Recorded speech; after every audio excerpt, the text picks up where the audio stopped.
Hello everybody, welcome to pathfinders academy for CAPF। जैसे कि आप सभी जानते हैं, हमने रिसेंटली इंडियन पॉलिटी के लिए एक नई लेक्चर सीरीज़ लॉन्च की है हमारे ऑफिशियल यूट्यूब चैनल पे। So this is part 9 of that series and I am Utkarsh. तो आज के लेक्चर को स्टार्ट करने से पहले हम थोड़ा सा हमारे बैचेस के बारे में डिस्कस कर लेते हैं। हमने रिसेंटली अनअकैडमी पे मिशन CAPF असिस्टेंट कमांडेंट 2021 नाम के एक बैच लॉन्च की है, जो कि 8 मंथ्स बैच है।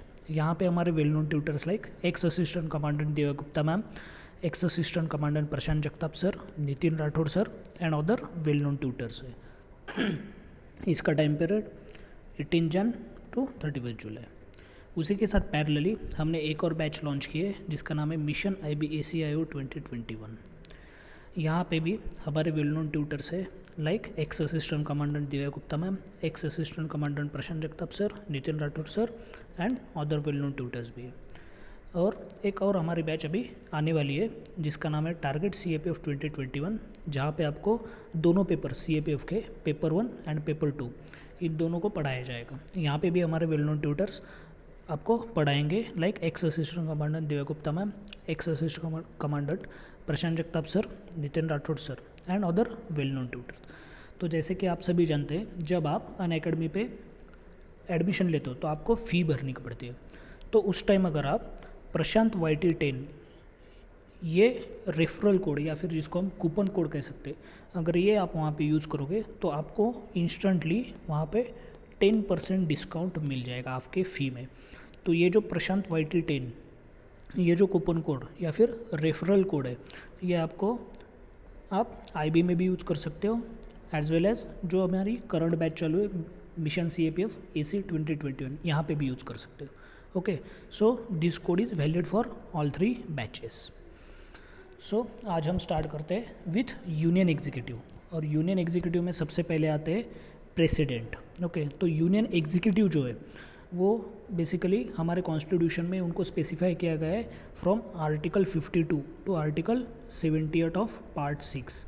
हमने इससे पहले देखा था हमारा जो कॉन्स्टिट्यूशन है वो अलग अलग पार्ट्स में डिवाइड हुआ है। ओके, सो उन्हीं पार्ट्स में जो 5th पार्ट है वहाँ पे हमारा यूनियन एग्जीक्यूटिव जो है उनका मेंशनिंग हुआ है या फिर उनको स्पेसिफाई किया गया है।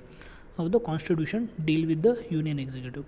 The union executive consist president, vice president, the prime minister, the council of minister and attorney general of India. याद रखो, ये जो मेंबर्स है these are the part of the union executive. इससे पहले भी हमने देखा है एग्जीक्यूटिव यानी कि क्या, जो लॉ को इम्प्लीमेंट करते हैं या फिर लॉ एंड ऑर्डर को जो मेंटेन रखते हैं उनको एग्जीक्यूटिव कहा जाता है। Okay, so this is about the union executive. ये जो मेंबर्स हैं इन पे डायरेक्टली क्वेश्चन आ सकते हैं, so you should remember this. The president is the head of the Indian state. अभी इससे पहले भी हमने देखा है जो इंडिया है उसमें 2 हेड्स है। एक हेड है जिनको कहा जाता है द नॉमिनल हेड और दूसरे हेड है जिनको कहा जाता है द रियल हेड। ओके, जो नॉमिनल होते हैं he is a president. Okay, and जो एक्चुअल वर्किंग में होते हैं तो उनको कहा जाता है prime minister. So there are 2 heads, एक होते हेड ऑफ द गवर्नमेंट और दूसरे होते हेड ऑफ द स्टेट। तो हेड ऑफ द स्टेट जो है प्रेसिडेंट है and head of the government जो होते हैं वो होते prime minister. He is first citizen of India. जो प्रेसिडेंट होते हैं he is a first citizen of India. Okay, and acts as the symbol of unity, integrity and solidarity of nation. ये भी इंपॉर्टेंट है, डायरेक्टली यहाँ पे भी question आ सकता है कि हमारे जो प्रेसिडेंट है वो क्या रिप्रेजेंट करते हैं। ओके, उसके बाद अभी देखते हैं उनके इलेक्शन। जो हमारे प्रेसिडेंट है उनके इलेक्शन होते हैं अंडर आर्टिकल 54, 55 एंड 71। अभी यहाँ पे इलेक्शन भी होते हैं और उनके इम्पीचमेंट भी होते हैं। Okay, then the president is elected not directly by the people but by the members of electoral college. Okay, जो ऑलरेडी लोगों ने चुने वाले जो रिप्रेजेंटेटिव्स है जिनको हम आइदर MPs बोलते हैं यानी कि मेंबर ऑफ द पार्लियामेंट और MLA बोलते हैं यानी कि मेंबर ऑफ लेजिस्लेटिव असेंबली, जो कि स्टेट में होता है। तो MPs और MLAs जो है वो बेसिकली प्रेसिडेंट के लिए वोट करते हैं। जो हमारे पीपल्स है जो जनरली लोकसभा में डायरेक्टली वोट करते हैं तो वो डायरेक्टली प्रेसिडेंशियल इलेक्शन में पार्टिसिपेट नहीं हो सकते। Then the elected member of the both the house of parliament. अभी ये जो इलेक्टोरल कॉलेज है इसमें कौन कौन से लोग शामिल होते हैं?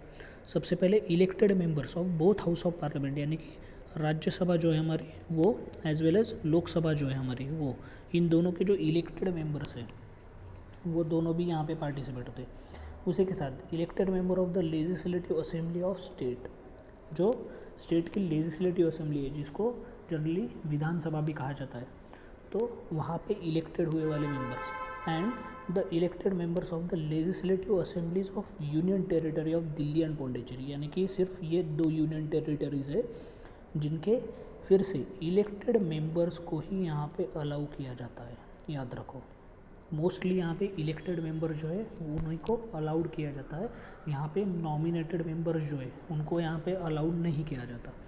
बट अगर आप देखोगे तो लोकसभा, राज्यसभा, उसी के साथ स्टेट लेजिस्लेटिव असेंबली एंड जो दिल्ली और पौंडीचेरी के असेंबलीज है वहाँ पे कुछ लोग ऐसे होते हैं जो नॉमिनेटेड भी होते हैं, और ये जो नॉमिनेटेड लोग हैं इनको यहाँ पे पार्टिसिपेट नहीं किया जाता है।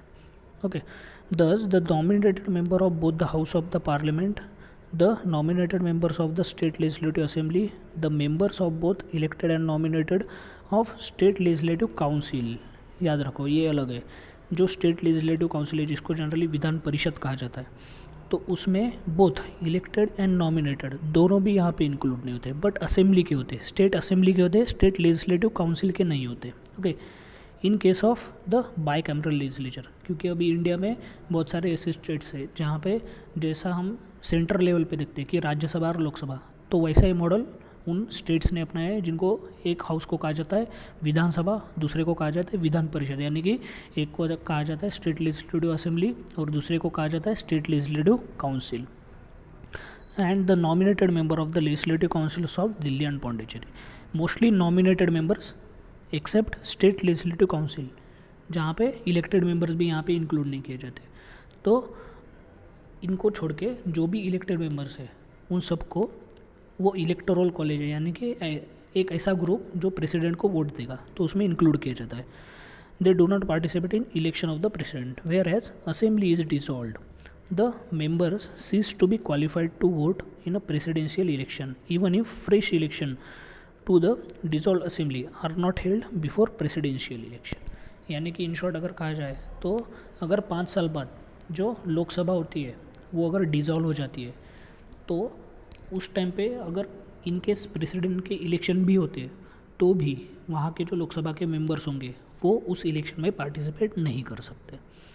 अभी देखते हैं value of the vote of N MLA. अभी हमने देखा था कि स्टेट लेजिस्लेटिव असेंबली जो है वहाँ के जो इलेक्टेड मेंबर्स है वो इसमें पार्टिसिपेट होते, तो अभी उसके इक्वेशन देखते क्या है। The value of vote of N MLA, यानी कि एक अगर एमएलए होगा, अगर वो प्रेसिडेंट के लिए वोट करेगा तो उस वोट की वैल्यू कैसे हम डिसाइड कर सकते। तो सबसे पहले total population of the state हमें देखना पड़ेगा, उसके बाद total elected members in the state legislative assembly, उससे टोटल पॉपुलेशन को डिवाइड करना पड़ेगा, इंटू 1000 करना पड़ेगा। ओके, 1/1000 इंटू 1/1000, तो इससे जो रिज़ल्ट आएगा this will be the value of the vote of MLA, यानी कि वोट यानी कि सिंगल वोट, हर एक एमएलए को एक वोट होता है, equality of the votes. Okay, तो हर एक वोट की ओरिजिनल वैल्यू क्या है एमएलए की, वो डिसाइड होता है कैसे, टोटल पॉपुलेशन को डिवाइड करते हैं किससे, टोटल लेजिस्लेटिव असेंबली के मेंबर्स से, और उसको मल्टीप्लाई करते हैं 1/1000 से। Okay, then the value of the vote of MP, यानी कि मेंबर ऑफ द पार्लियामेंट, यानी कि सेंट्रल लेवल पे, तो उनकी वोट की जो वैल्यू है, यहाँ पे भी एक एमपी को एक वोट होता है। ओके, तो इनके जो वोट की वैल्यू है वो कैसे डिसाइड होती है, the total value of the votes of all MLAs of all state, यानी कि जितने भी एमएलएज ने अभी तक यहाँ पे वोट्स डाले उन सब के वोट्स यहाँ पे काउंट किए जाते हैं, and total number of the elected members of the parliament, यानी कि टोटल एमपीज जो है उनको टोटल एमएलएज की जो वैल्यू है वोट की, यहाँ पे हमने जो देखा the value of the vote, तो ये जो वैल्यू ऑफ द वोट है उसको डिवाइड किया जाता है with the all elected member of the parliament से, और उससे फिर क्या निकलता है, उससे निकलता है फिर एमपी के वोट की वैल्यू, और इन्हीं वैल्यूज से क्या होता है बाद में प्रेसिडेंट को चुना जाता है। The president's election is held in accordance with the system of proportional representation by means of the single transferable vote and voting by the secret ballot. अब इसका मीनिंग क्या है? प्रोपोर्शनल रिप्रेजेंटेशन मतलब क्या? जनरली अगर कंसिडर करो अलग अलग ग्रुप्स है, तो जनरल लोकसभा इलेक्शन में क्या होता है, ये ग्रुप क्या करते हैं, एक ही बंदे को जनरली वोटिंग देते हैं या फिर मल्टीपल बंदों को देते हैं. मैक्सिमम जो है वो यहाँ पे वोटिंग इनको दी जाती है.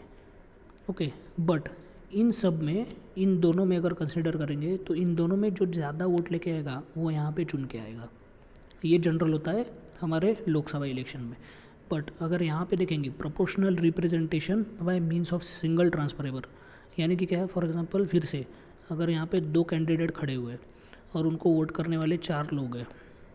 ओके, तो क्या करेंगे, पहले सब लोग इनको वोट देंगे. ओके, इनको वोट देंगे और उसके बाद अगर इनको कम वोट मिलते तो इनके जो वोट्स है वो क्या होंगे, ये बंदे के ट्रांसफ़र हो जाएंगे और उसी को कहा जाता है सिंगल ट्रांसफरेबल वोट. यानी कि अगर ये बंदा हार गया तो इसके वोट जो है वो यहाँ पे ट्रांसफ़र हो जाएंगे. But at the same time ये जो 4 लोग हैं, ये 4 लोग फिर से यहाँ पे भी वोट डालेंगे. और ये वोट कैसे डालेंगे, वो डालेंगे प्रायोरिटी से. फॉर एग्जांपल ये 4 लोगों का फेवरेट बंदा जो है वो ये है. ओके, तो ऑब्वियसली ये 4 लोग क्या करेंगे, इसके लिए प्रीफरेंस जो है वो ज़्यादा देंगे और ये प्रीफरेंस जो है ये बंदे के लिए कम देंगे. अब ये प्रीफरेंस कैसे डिसाइड होता है, तो वहाँ पे एक लिस्ट होती है, शीट होती है. तो यहाँ पे पहले बंदे का नाम होता है, यहाँ पे दूसरे बंदे का नाम होता है. अगर पहला बंदा किसी को पसंद नहीं है तो ऑब्वियसली लोग क्या करेंगे, पहले बंदे को सेकंड नंबर देंगे और जो बंदा पसंद है लोगों को तो उसको फर्स्ट नंबर देंगे.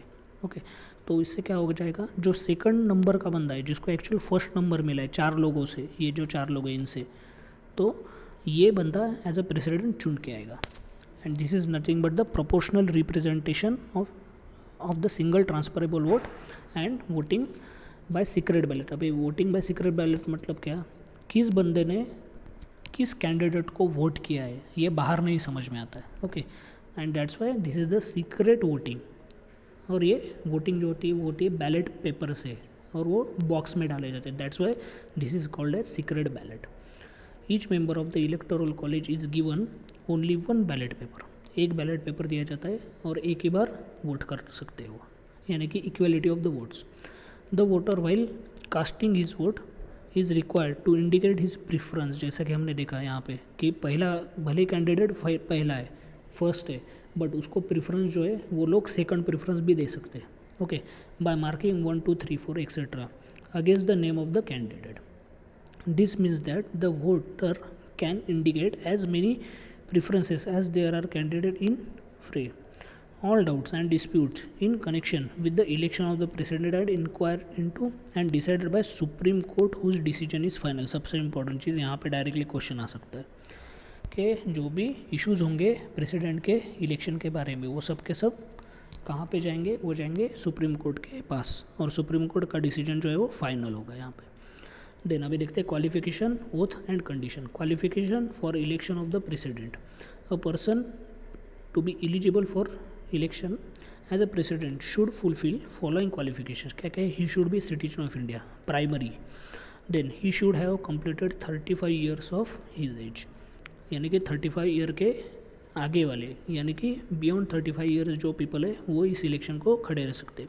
ही should be qualified for election as a member of Lok Sabha, यानी कि वो MP बनने की कैपेसिटी या फिर क्या जो जनरली काबिलियत जिसको कहा जाता है वो रख सके.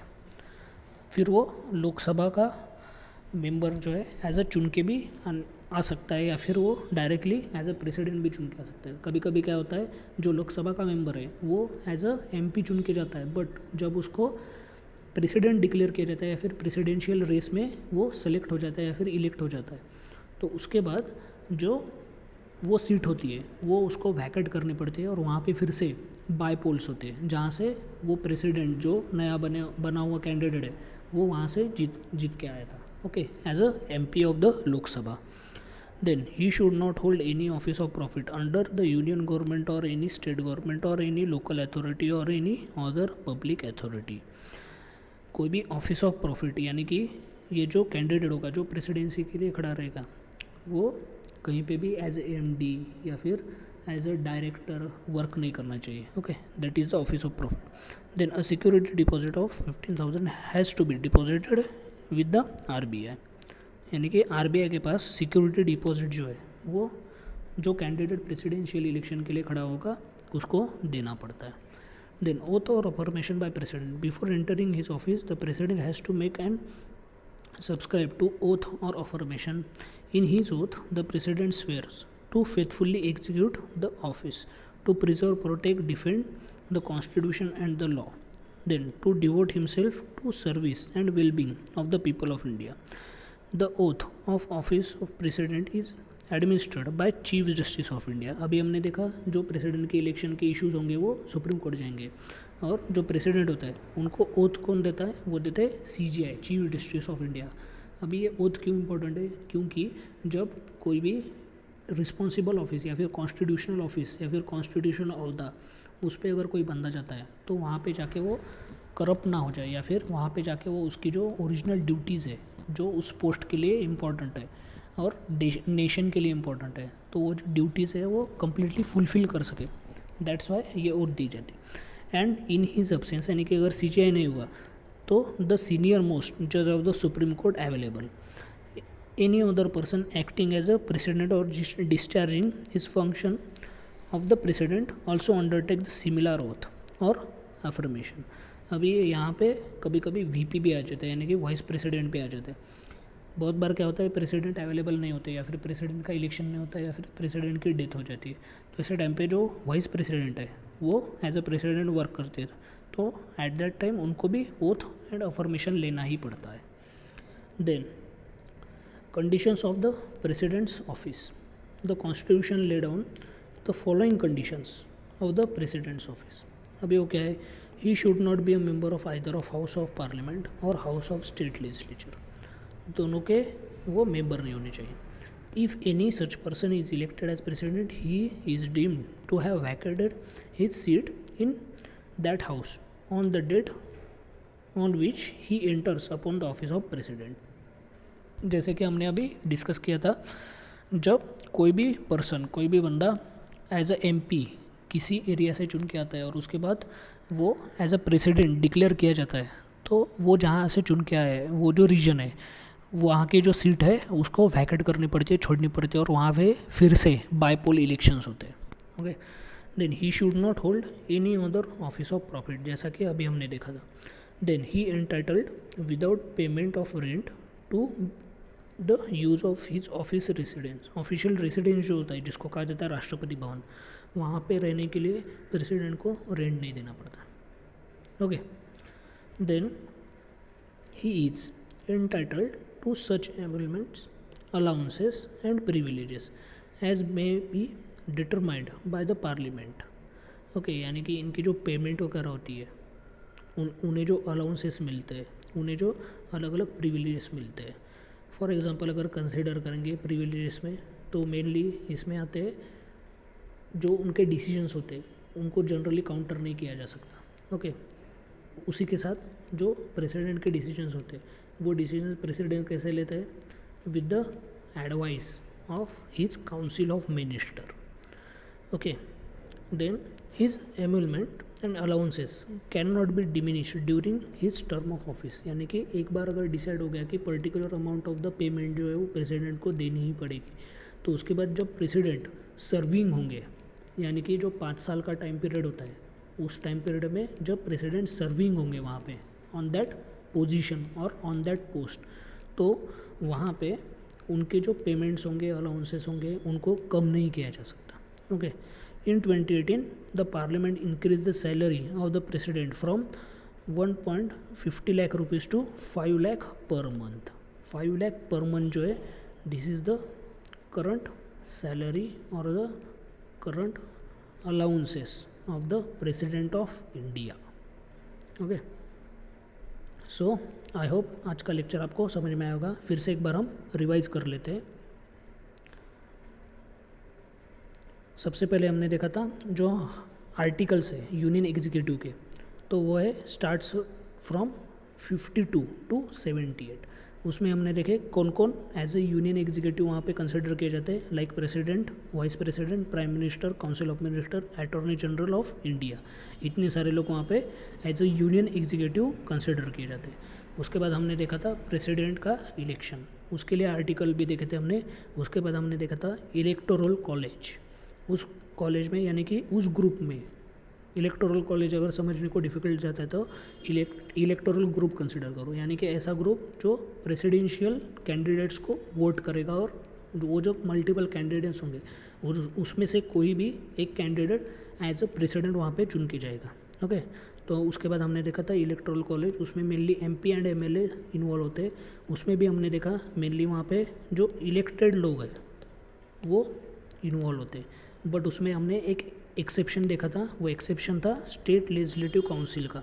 ये जो स्टेट लेजिस्लेटिव काउंसिल है, यहाँ पे क्या होता है, बोथ इलेक्टेड एंड नॉमिनेटेड, ये दोनों भी मेंबर्स जो है वो प्रेसिडेंशियल इलेक्शन में वोटिंग के लिए इनएलिजिबल है।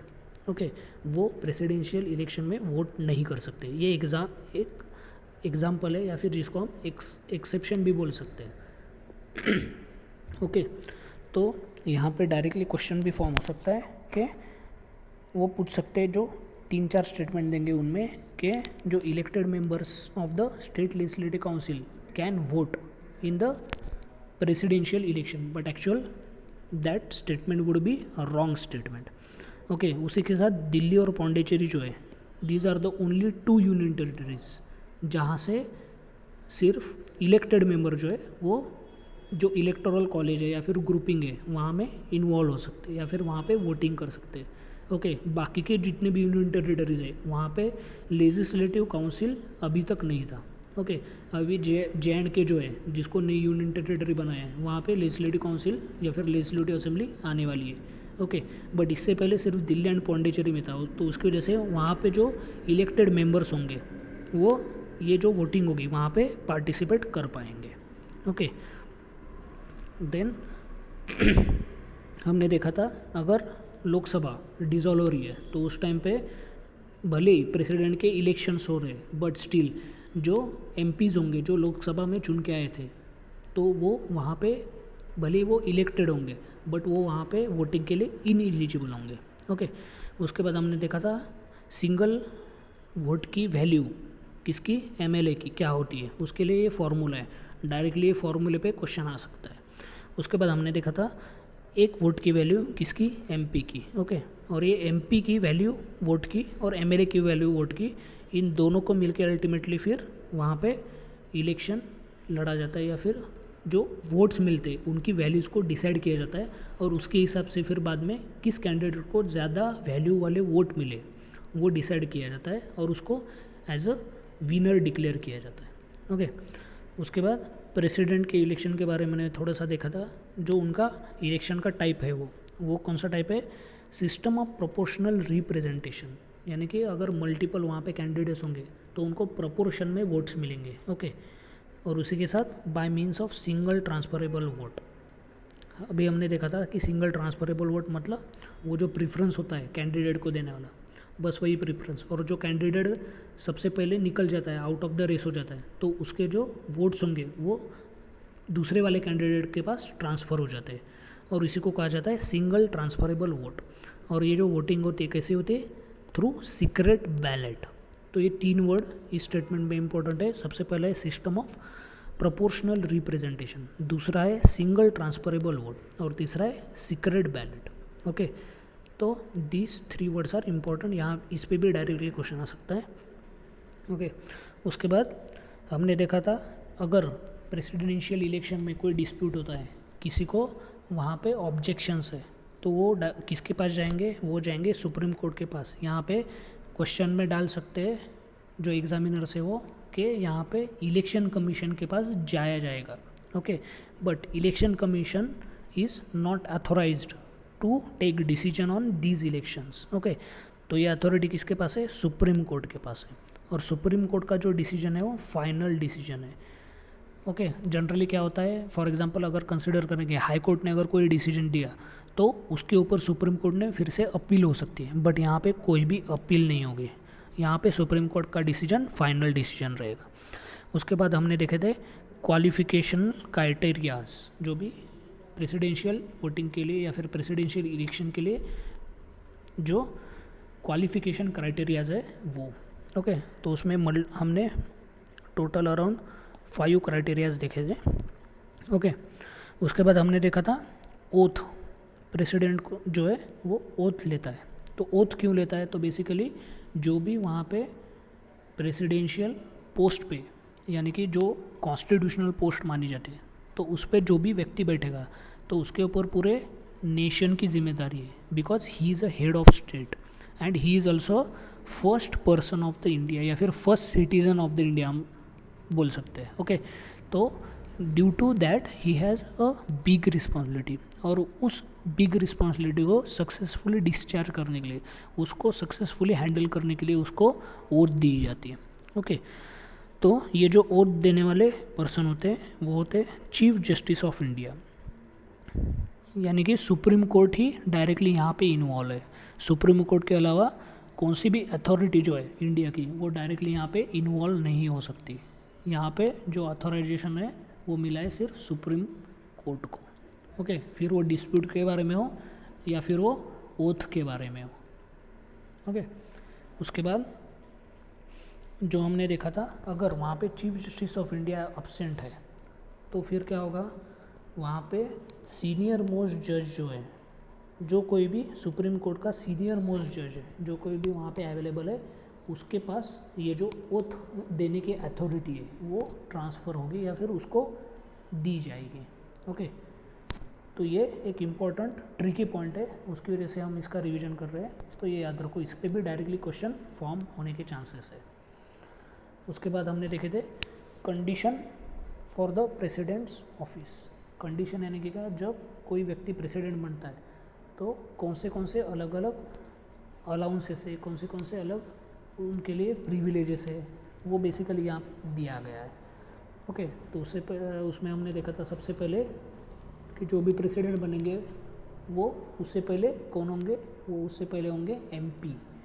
ओके, तो वो जो एमपी होंगे तो वो कहीं से ना कहीं से तो चुन के आएंगे, तो वो जिस जगह से चुन के आए, जब वो प्रेसिडेंट बनेंगे तो वो जगह से चुन के आने वाले जो भी कैंडिडेट होंगे, वो जो एज ए प्रेसिडेंट चुन के आएंगे, तो वो जो उनकी जगह होगी बेसिक कॉन्स्टिट्यूंसी जिसको हम बोल सकते हैं, तो बेसिकली उनको वैकेट करनी पड़ेगी या फिर छोड़नी पड़ेगी, और वहाँ पे उस जगह पे फिर से बाईपोल इलेक्शंस होंगे। ओके, तो उसके बाद हमने देखा ऑफिस ऑफ प्रॉफिट, और उसी के साथ हमने उनके रेंट के बारे में भी डिस्कस किया। उसके बाद हमने देखा था उनको एनुअल में जो अलाउंसेस है एंड प्रिविलेजेस है वो कैसे मिलते हैं। ओके, उसके बाद हमने देखा रिसेंट अपडेट जो 2018 में हुआ है in the salary of the president. फिर से एक बार I want to revise you, हमारे फिर एक करंट बैच चालू है जिसका नाम है mission CAPF assistant commandant 2021, which is complete 8 months batch. यहाँ पे हमारे well known tutors like ex assistant commandant Divya Gupta ma'am, ex assistant commandant Prashant Jagtap sir, Nitin Rathore sir and other well known tutors. जो टाइम है इसका वो है 18 जन टू 31 जुलाई।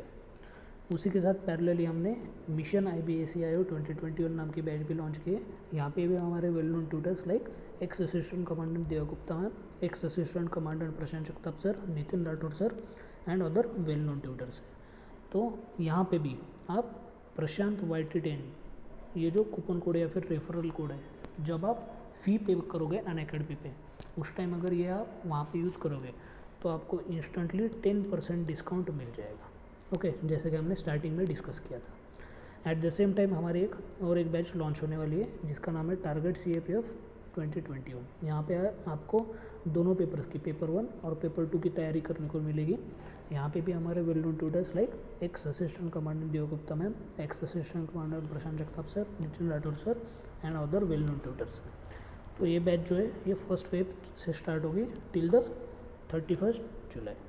यहाँ पे भी आप जैसे हमने अभी देखा था कूपन कोड या फिर जिसको हम रेफरल कोड बोल सकते हैं प्रशांत YT10, अगर ये आप ड्यूरिंग एडमिशन इस बैच के लिए यूज़ करोगे तो आपको इंस्टेंटली वहाँ पे आपके फ़ी में 10% डिस्काउंट जो है मिल जाएगा। ओके, सो आई होप आज का लेक्चर आपको समझ में आया होगा। for next lecture. Stay tuned. Thank you.